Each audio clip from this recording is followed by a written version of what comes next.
Que Deus abençoe a tua semana em nome de Jesus. A porção dessa semana se chama Kitavô e ela pode ser encontrada lá no Deuteronômio, capítulo 26, a partir do versículo 1 e vai até o capítulo 29, versículo 8. Ela nos fala sobre a bênção e a maldição. O povo de Israel tinha um dever quando eles chegassem na terra prometida. Eles tinham que ir até aquele lugar da bênção e da maldição, eles tinham um dever, eles iam lá, e lá eles proclamavam a bênção e a maldição sobre o povo. E isso tinha um efeito muito poderoso. Bênção e maldição que Deus declarou que viriam sobre eles condicionados. Condicionados a quê? A obediência aos mandamentos de Deus, isso traria bênção.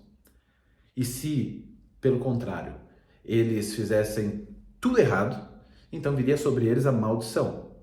Já é lógico, nós aprendemos que Deus faz a diferença entre aquele que serve e aquele que não serve. Não é igual.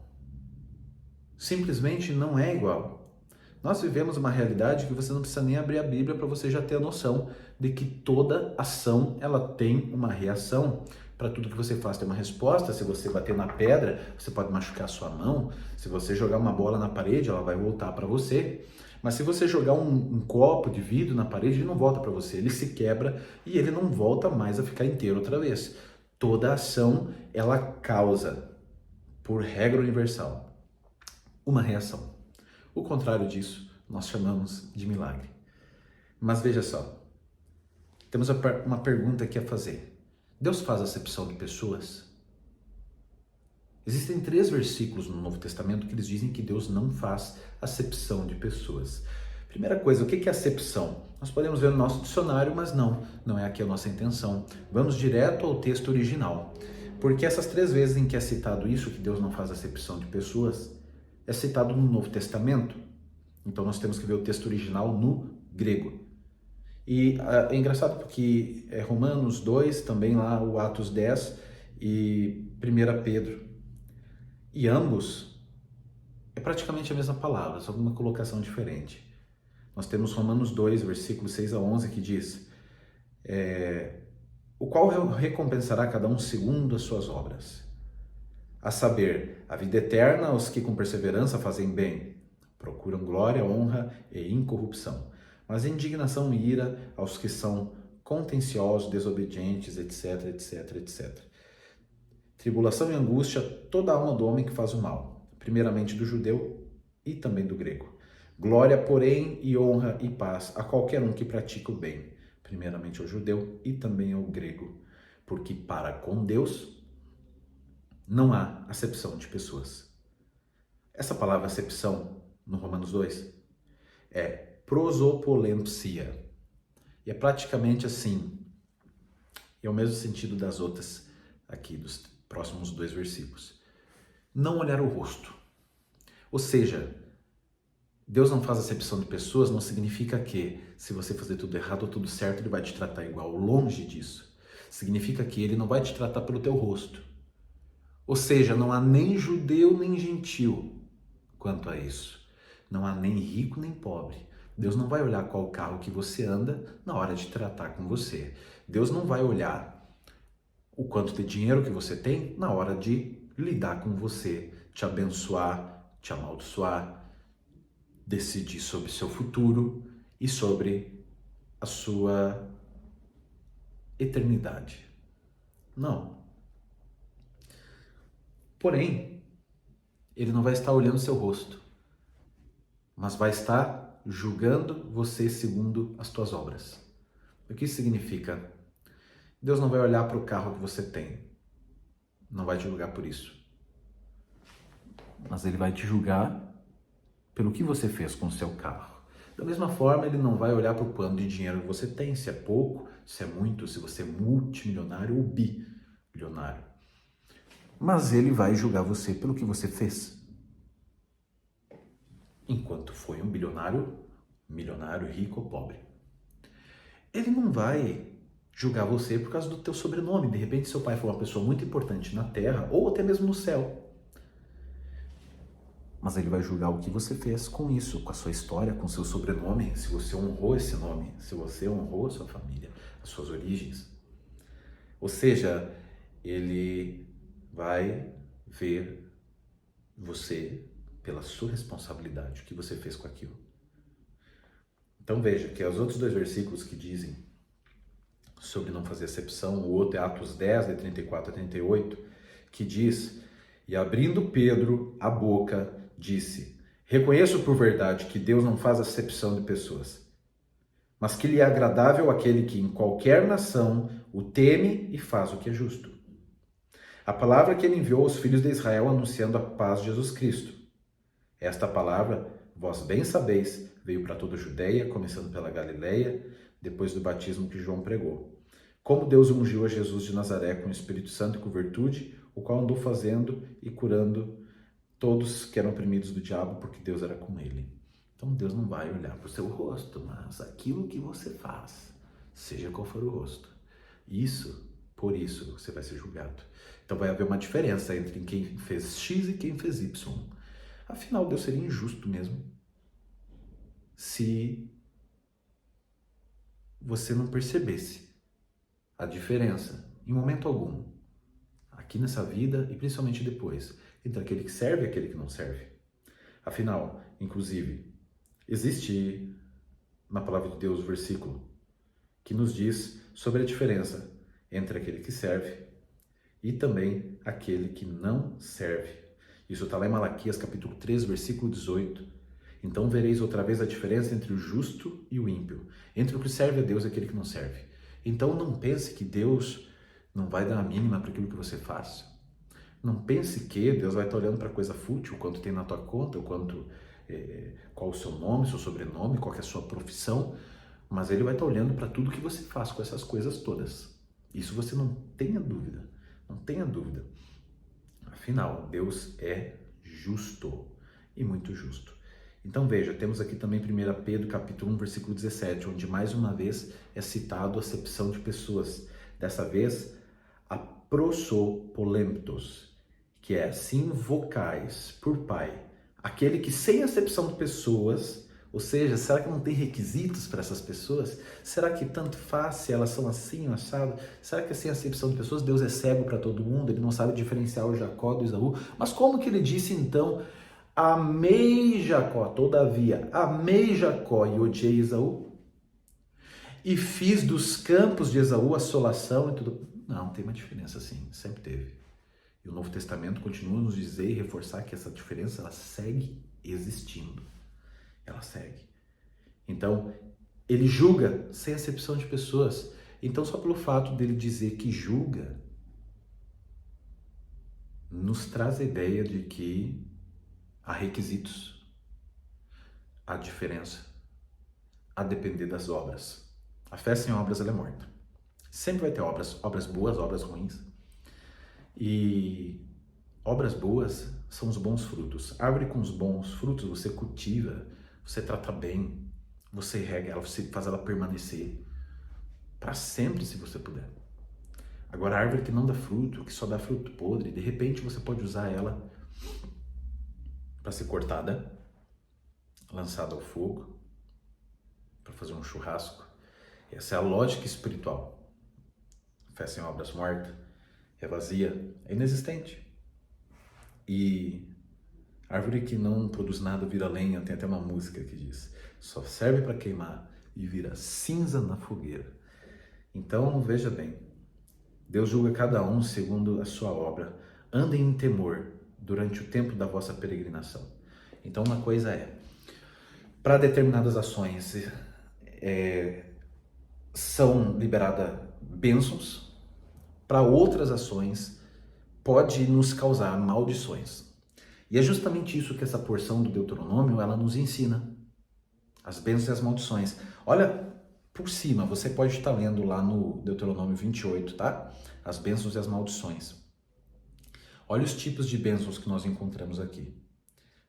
Exaltação. As bênçãos vão te alcançar. Vai haver bênçãos aonde você estiver. Bênçãos sobre os teus filhos e a tua produção, o seu trabalho. Vai ter bênçãos ao entrar e ao sair. Isso são benefícios. Vai ter vitória contra os inimigos. Bênçãos sobre o trabalho. Prosperidade e abundância. Céus abertos. Você vai emprestar e não tomar emprestado. Fim de dívidas. Você vai se tornar cabeça e não cauda. E uma pessoa, quando ela se torna cabeça, muito provavelmente ela se tornou mais rica, mais próspera, mais poderosa. O livre-arbítrio dela aumentou. Uma das palavras mais usadas para dinheiro no hebraico antigo, o idioma original da Bíblia, do Antigo Testamento, é kesef. Está ligado a kosef e ksufim. Na verdade, kesef é prata. E kosef e ksufim, praticamente desejo e cobertura. O dinheiro e o poder é uma forma de cobrir os teus desejos. Ele mostra quem você é. O dinheiro não muda você. O dinheiro expõe você. Ele traz para fora quem você é. Às vezes as pessoas dão tanto poder, elas dão tanta grandeza para o dinheiro, que elas creem que o dinheiro pode mudar elas. Na verdade, não. Existem pessoas que Deus priva da prosperidade, que Deus priva do dinheiro, que Deus priva do poder, porque elas não suportariam.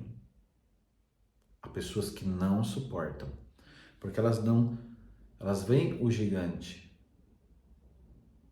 com tanta grandeza que não são capazes de dominar esse gigante. Existem aqueles que são como Davi, que o gigante para ele não é nada, é só um gigante. Esse tem vitória, esse domina o gigante, esse prospera contra ele. Então, para muitos, pessoas, homens e mulheres de Deus, que têm uma mentalidade bíblica, eles veem o dinheiro como uma ferramenta, um dom de Deus. Afinal, o rei Salomão fala que poder desfrutar da prosperidade, da riqueza, de tudo que Deus dá, é um dom, um presente de Deus. Desfruta daquilo que Deus te dá. A palavra de Deus diz ainda mais. A palavra de Deus diz que Deus se alegra na prosperidade do seu servo. A palavra de Deus, lá no Deuteronômio 8:18, diz que Deus dá o poder para adquirir riquezas. Ela diz que, no Provérbios 10:22, que a bênção de Deus é que enriquece e não acrescenta dores. Então, veja, você tem que ver o dinheiro como uma ferramenta. Vai trabalhar para você. É um dom de Deus. O que você faz com o dom? Multiplica, cuide, use bem. Porque em uma certa parábola, uma vez Jesus nos ensinou um segredo que é impressionante. Aquele que mais tem, mais é dado. O poder da multiplicação. E veja que é assim, quem que mais vê o seu dinheiro multiplicar, mesmo na crise, mesmo quando nós temos em algum país onde nós vivemos um governo corrupto, ou em algum lugar, quem continua a prosperar são os bancos. Eles detêm o dinheiro, a maior parte. Eles emprestam esse dinheiro a altos juros. Ou seja, aquele que mais tem, mais é dado. Mais é dado a ele. Mas aquele que tem pouco, até o pouco que tem é tirado, porque o que ele paga juros. Não é a verdade quando você vai comprar um carro, se você financia ele, no final, somando o valor, você vai pagar um carro para o banco e um carro para você. Se você financiar uma casa em 30 anos, no final você vai pagar 3 casas para o banco, se você não amortizar. E você vai pagar uma casa para você. É ou não é assim? Regra universal. Então use bem aquilo que Deus te dá. Veja o dinheiro como apenas uma ferramenta que Deus te deu, que tu tem que usar bem. Você tem que usar bem essa ferramenta. Não veja como algo poderoso, que muda pessoas, algo grandioso. Porque se você coloca nesse status, nesse poder, nesse tamanho, nesse pedestal, o dinheiro, ele realmente vai mudar você. Você não pode ver ele como grande, grande é Deus. Se você vê o dinheiro como algo grandioso também, daqui a pouco ele está competindo com Deus. Então, o que acontece? Das duas, uma. Ou você abandona a fé, ou você abandona a prosperidade. Porque ou a tua mente vai escolher o dinheiro, e não tem como servir a Deus ou o dinheiro, você vai escolher o dinheiro e vai se afastar de Deus, porque você crê que o dinheiro é um superpoder, é uma entidade poderosa, é uma coisa uau. Ou então você vai fugir da prosperidade, tua mente vai tomar todo tipo de decisão errada, porque o teu inconsciente vai te convencer que o dinheiro te afasta de Deus, e com essa mentalidade eu acho que ele realmente afasta. E você vai sempre buscar a escassez, Muito cuidado, gente. O nosso subconsciente é uma arma poderosa. Todas as crenças que você vai salvando ali, elas vão te guiando, mas não te guiando de forma consciente, elas vão te guiando por sentimentos, elas vão te guiando por intuição. Você sente que tem que ir mais para lá, você sente seguro, você foge de algumas coisas e nem percebe por quê. Então, assim, o dinheiro é apenas um funcionário, alguém que trabalha para você. Ele é isso e mais nada. Ele é um dom de Deus e você vai multiplicar. E para que isso? Para você usufruir. Para que isso? Se você acha que isso vai mudar tanto a tua vida, não. Não vai. Você ter mais ou menos dinheiro não vai mudar para você o seu destino, a sua eternidade. Porém, e ouça bem isso, o que você faz com seu dinheiro, isso muda teu destino. Você ter ou não muda nada. É que nem ter uma arma em cima da mesa. A Bíblia diz que é mais difícil um rico entrar no reino do céu do que um camelo passar pelo buraco da agulha. Por que não um cavalo pelo buraco da agulha? Por que não uma tartaruga pelo buraco da agulha? Porque nem uma tartaruga, que é muito menor que o camelo, ela passa pelo buraco da agulha. Mas a palavra usada ali é difícil. É difícil entrar no reino do céu. Não impossível. Mas um camelo entrar na agulha é impossível. Não, tem alguma coisa errada aqui. É que nem no Brasil, tem coisas que não faz sentido se você traduzir literalmente. Você precisa entender o contexto, povo, língua, época. Esse copo de água está meio cheio. Se você lê isso e traduz literalmente, meio cheio, deve estar pela metade. O brasileiro entende como meio cheio, quase transbordando. São duas coisas diferentes.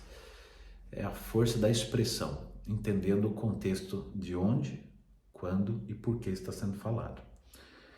Se você ir a Israel, você vai ver a cidade murada, a cidade velha de Jerusalém. Antigamente as cidades eram muradas, enormes muralhas de pedra, portões gigantes, e esses portões eles eram fechados à noite.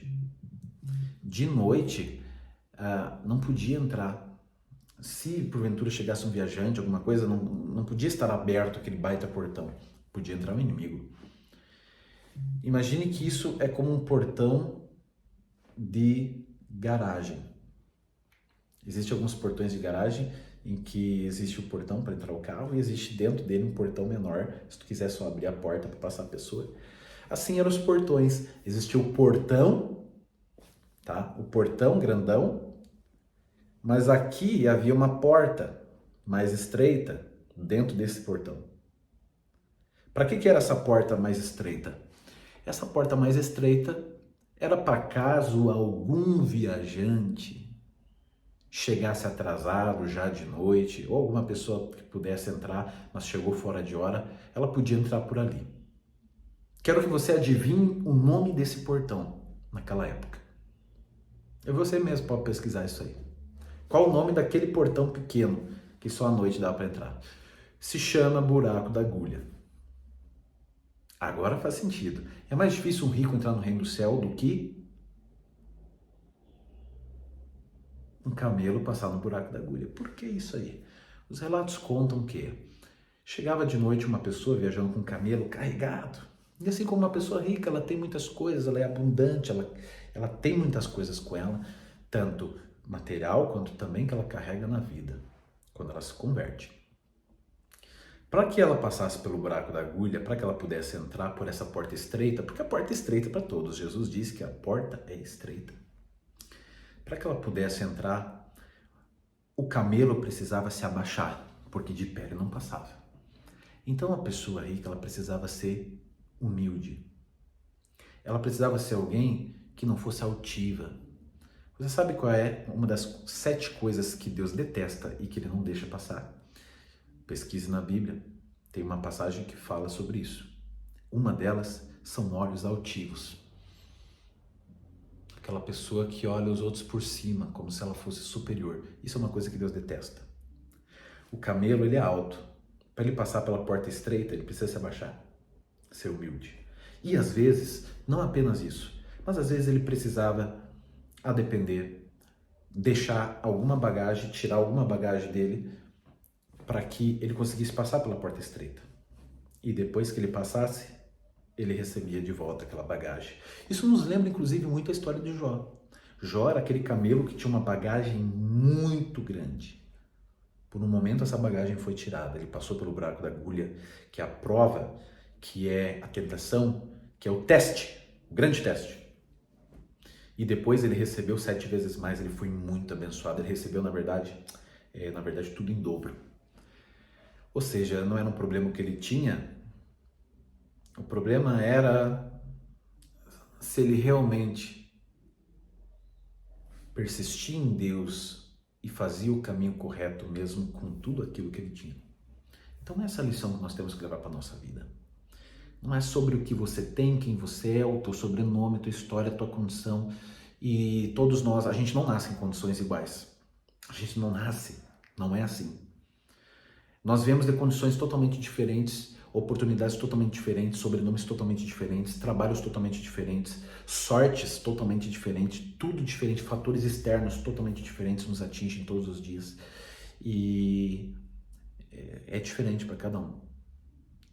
Mas o que nós fazemos com isso, isso é importante. Não é sobre o que você está passando, não é sobre o que te atinge, não é sobre o que você está vivendo de triste ou de muito alegre hoje, de júbilo, vitória ou de tristeza, de derrota. Não é sobre isso. É sobre o que você faz em meio a tudo isso. Nós vemos patriarcas, Abraão, Isaac, Jacó, José, pessoas que chegaram a ser as mais poderosas, algumas as mais ricas da sua época, outras as mais ricas da sua região e cidade, como Isaac, ou uma das mais poderosas como José, ao lado do faraó, que comprou, que deu sementes em troca de pessoas como escravos, que deu sementes em troca de propriedade e todo tipo de riqueza. Ele se tornou o homem praticamente o segundo homem mais poderoso da sua época, assim como Daniel, na Babilônia, depois na Pérsia, um homem muitíssimo influente, era a maior autoridade depois daqueles governantes, e assim como nós vemos também reis como Davi, reis como Salomão e outros, que serviram a Deus, mas assim, aconteceu também que alguns filhos depois, na mesma condição que eles, se desviaram do caminho de Deus. Não é sobre o que você passa, ou sobre o seu sucesso, ou sobre o quanto você sofreu, porque os patriarcas sofreram pra caramba. Mas tiveram bons momentos. E aflições todos passam. Mas é sobre o que você faz com isso. O importante é o que você faz com isso. Deus não vai fazer acepção se você tem, se você está passando a tristeza ou a alegria. Ele vai observar o que você faz mesmo em meio a tudo isso. O que você faz? Como você lida? Essa é a pergunta. Se você vai ser fiel até o fim e vai receber a coroa da vida. Se você vai permanecer com Deus até o final. O que você vai fazer? Como é que vai ser isso aí? Vai permanecer ou não? Agora, se você fazer a coisa certa, você vai colher resultados bons. Se você plantar o bem, você colhe o bem. A lei da semeadura ela é muito mais dura, também poderosa, do que aquela lei chamada olho por olho, dente por dente. Porque você planta olho por olho, dente por dente. Dá um olho, tem que devolver, tem que receber um olho. Tira um olho, tem que devolver um olho. Mas o que é a lei da semeadura? Você dá uma semente, você recebe uma árvore. Então é pesado. Mas tem um potencial para o bem também. Perceba uma coisa. Observe muito. O que você vai plantar. Foque naquilo que você vai plantar para receber a colheita. Deus observa e Ele vai retribuir cada um segundo a sua obra. Então Ele não vai olhar se você tem, se você é. Ele vai olhar o que você faz com a semente. Não quanto semente você tem. O que você faz. Você lembra que teve alguém que recebeu algo de Deus? Ele escondeu aquilo. Ele não usou para nada, ele não multiplicou, ele enterrou. Grande foi a decepção. O resultado que ele teve, terrível. Agora, quem multiplica, quem usa bem aquilo que Deus dá? Parabéns. Temos visto pessoas muito abençoadas, pessoas que são milionárias, pessoas que são abençoadíssimas e são fiéis a Deus, são abençoadas.